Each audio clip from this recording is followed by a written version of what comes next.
Kembali bersama kami, Timnas Indonesia harus mengakui keunggulan Thailand di final leg pertama AFF 2020. Takluk 0-4, skuad Garuda punya PR besar di leg kedua jika ingin tampil sebagai juara.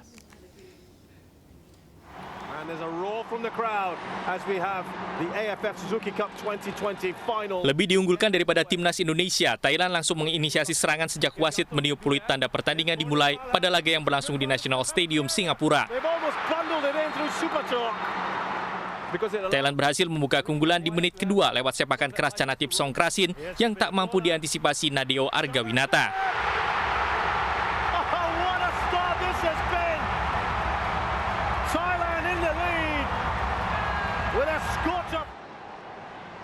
Timnas Indonesia mendapatkan peluang untuk menyamakan kedudukan pada menit ke-39. Sayangnya sepakan Alfeandra Dewangga memanfaatkan umpan silang Witan Sulaiman masih terlalu tinggi.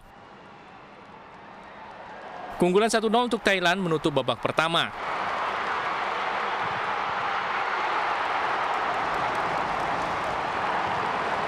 Pada paruh kedua keadaan tak banyak berubah. Pada menit ke-52 Indonesia kebobolan untuk kedua kalinya lagi-lagi lewat gol Chanatip Songkrasin.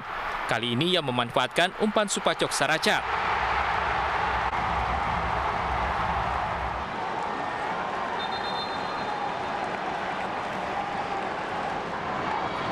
Tertinggal 2 gol, pelatih Indonesia Sinteyong melakukan sejumlah perubahan pemain. Situasi ini membuat Indonesia tampil lebih menyerang. Sayangnya asik menyerang, pertahanan skuad Garuda menyisakan ruang kosong yang dimanfaatkan Gajah Perang untuk menambah gol. Gawang Nadeo Argawinata kebobolan untuk ketiga kalinya pada menit 67 oleh Supacok Saracat.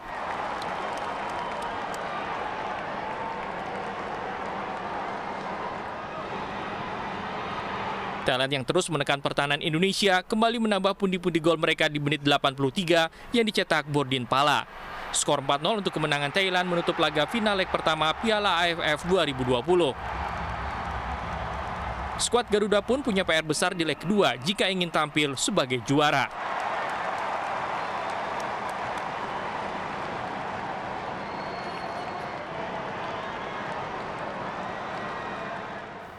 Ya, kekalahan 4-0 Timnas Indonesia pada leg pertama Piala AFF atas Thailand menuai beragam pendapat dari warga dan berikut tanggapannya. Pola permainan mereka itu kurang bagus, kurang fit gitu, nggak ngeker gitu kan. Jadi harus semangat, harus nambah berlatih gitu. Karena emang pemainnya masih muda-muda ya. Yang kedua juga Thailand emang satu berpengalaman dan pemainnya emang rata-rata sudah matang. Pemain mudanya masih kurang greget, masih banyak belajar lagi. Intinya seperti itu. Terus gimana ya? Kurang pengalaman juga, harus banyak belajar deh. Tapi kita masih bisa berharap aja ya. Mudah-mudahan aja lolos. Kalau menurut saya pelatihnya ini terlalu meremehkan kebanyakan pemain mudanya. Harusnya pemain senior yang lebih diutamakan dulu. Jadi terus pemain-pemain berpengalaman kayak Egy itu langsung diturunin dari sejak awal. Itu kemungkinan masih bisa ngejar. Karena kan kalau misalkan skor 4 itu kan masih seri, masih bisa adu penalti.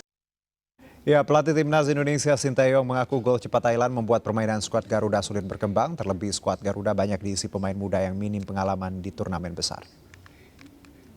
네, 우리 선수들이 힘들게 결선까지 올라와서 준비는 잘 했지만은 모든 선수가 거의 수준급 결승은 처음 뛰는 선수고 또 너무 어린 선수들이 전반 바로 시작하자마자 실점을 하면서 상당히 힘든 경기를 했고 그러면서 전반전에 우리 선수의 그 대항 가서 좋은 기회가 왔을 때 그걸 만약 득점을 했으면 경기는 더 박진감 있게 더 좋은 길을 할 수 있지 않았나 생각하는데 일단 태국 팀이 오늘 너무 완벽하게 경기 잘해줬고 우리는 그게 미치지 못하게 오늘 경기 내용이 안 좋았기 때문에 완벽하게 피했다고 저는 인정하고 다음 경기에 더 준비를 잘해야 된다 그렇게 생각하고 있습니다.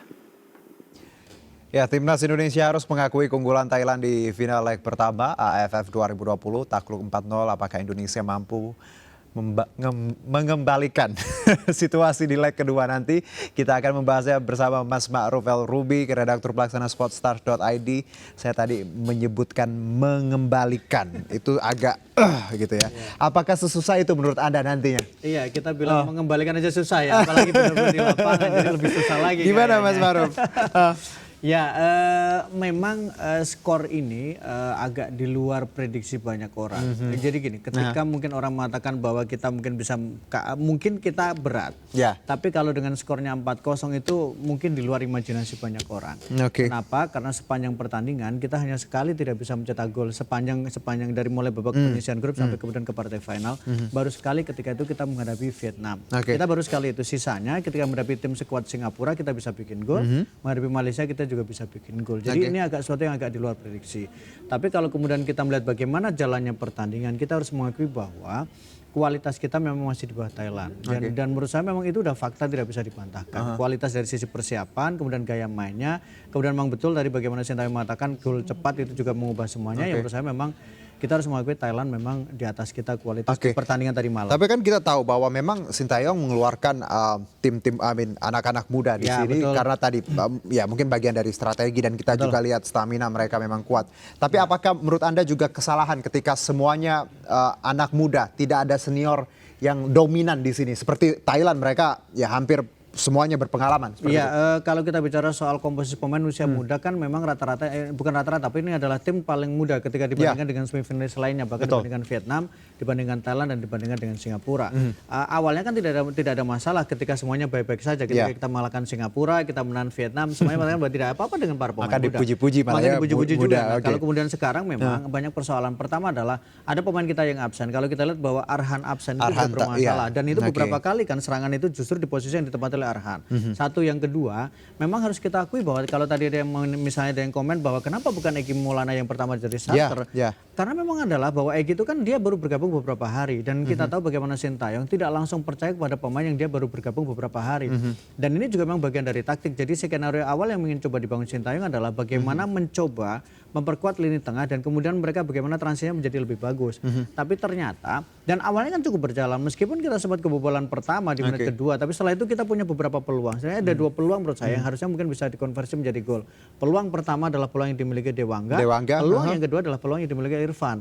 Kalau seandainya dua peluang ini bisa dimaksimalkan, saya pikir akan lain ceritanya, minimal tidak separah sekarang. Satu, yang kedua kalau kemudian kita bandingkan ketika pemain senior masuk, ketika Evan Dimas masuk, ketika kemudian Elkan Bagot masuk, ketika Egy Maulana masuk, tidak mengubah permainan juga. Toh kita juga tetap tertekan. Bahkan kalau kemudian kita bandingkan, ketika Egy masuk ada satu gol terakhir yang diciptakan oleh Thailand itu berawal dari kesalahan Egy ketika terlalu menahan bola terlalu lama, kemudian dia direbut dan kemudian menjadi gol. Atau kemudian ketika kita lihat bagaimana Evan Dimas masuk, keseimbangan lini tengahnya menjadi berkurang. Jadi memang ini sebenarnya porsi pertama adalah sudah sesuai keinginan dari Sintayong, tapi kemudian jalannya pertandingan tidak menduga sama sekali bahwa Thailand langsung menekan dan itu sesuatu yang agak berbeda dibandingkan dengan pertandingan sebelumnya. Dan kalau kita lihat Mas, di 2 menit pertama sudah gol dari mereka. Ya, saya sebagai penikmat, penonton, bahwa di sini mental kita memang luar biasa dihajar. Ketika 2 menit Anda melihat bahwa memang ini pukulan telak untuk mental mereka, apalagi usia muda seperti itu. Ya betul. Kalau gol cepat tadi juga dikatakan Sintayong itu berpengaruh. Tapi kan setelah itu sempat ada recovery, beberapa kali ada recovery. Kita ditekan, tapi kan ada recovery dan kita kemudian sempat punya peluang. Kalau kita bicara ketinggalan, kita sempat juga menghadapi Malaysia di pertandingan pertandingan penyisihan grup terakhir. Kita juga sempat ketika itu mengatakan kita tinggal butuh imbang untuk lolos, tapi ternyata Malaysia bisa mencetak gol. Dan Indonesia saat itu bisa melakukan comeback, bisa membuat gol juga. Dan saya pikir itu harusnya kita punya kesempatan juga untuk minimal bisa membuat 1 atau 2 gol lah harusnya pertandingan tadi malam. Lalu kalau kita bicara sejarah Indonesia Thailand ini kita tidak pernah bisa menaklukkan gajah perang ini ya. Apa menurut Anda yang dilakukan harus dilakukan kita di leg selanjutnya? Kita kalau di partai final kita 3 kali ketemu, 3 kali kita kalah ya. 2 kali ketika itu menghadapi Singapura dan Malaysia. 3 kali kita kalah dari Thailand. Kalau kita melihat pertandingan tadi malam memang banyak catatan. Catatannya adalah ya menurut saya adalah lebih karena faktor kualitas. Kita tidak membantah itu. Yang kedua yang harus dilakukan adalah mungkin bagaimana meminimalkan kesalahan-kesalahan dan kemudian bagaimana kita lebih fokus di laga-laga di menit-menit awal. Karena seperti orang naik pesawat di 15 menit awal itu sangat menentukan. Critical kemudian 11 critical critical play dan itu sangat menentukan. Kemudian juga di 15 menit terakhir karena beberapa kali kita kebobolan dari pertandingan menghadapi Thailand itu di 15 menit awal dan juga di 15 menit akhir. Jadi saya pikir itu menjadi fokus. Ditambah lagi memang harus diakui pemain kita bertarung mati-matian dalam 4 pertandingan terakhir. Menghadapi Vietnam kita dipaksa bertahan luar biasa. Menghadapi Malaysia kita dipaksa untuk bagaimana mendapatkan kemenangan karena kita sempat tertinggal. Menghadapi Singapura di leg pertama kita 1-1, kemudian pertandingan leg kedua kita bermain 120 menit. Jadi kita betul-betul dipaksa untuk bekerja keras dengan penuh determinasi, penuh dengan intensitas tinggi dan ini diakui atau tidak, saya pikir berpengaruh juga secara recovery dari sisi fisik pemain. Oke, jadi memang ya stamina di sini luar biasa ya. Kita harus akui bagaimana mereka semuanya dengan back to back lah istilahnya hampir. Nah kalau bicara mengenai ya kita lihat Thailand Mas, kalau Anda lihat ya hampir sempurna. Betul. In many ways ya. Tapi apa yang menurut Anda yang bisa kita celahnya dari Thailand yang mungkin Indonesia bisa ambil? Yang paling penting adalah bertahan dengan bagus, itu poinnya. Karena mau tidak mau pasti Thailand akan bermain dengan menyerang terus ya. Menyerang terus dan kemudian mereka bermain dengan cukup rapi sambil berharap bahwa Thailand melakukan kesalahan dan tidak membuang peluang. Kalau kita tidak membuang peluang di pertandingan pertama dan seperti ini yang kita lihat kan Dewangga itu kalau seandainya satu berandai-andai bahwa itu kalau menjadi gol itu mungkin agak sedikit lain ceritanya. Jadi pertama adalah defend dengan baik, kemudian yang kedua adalah bagaimana kita tidak membuang peluang sekecil apapun peluang itu dan bisa memanfaatkan sekecil peluang itu untuk kemudian bisa mencetak gol. Oke.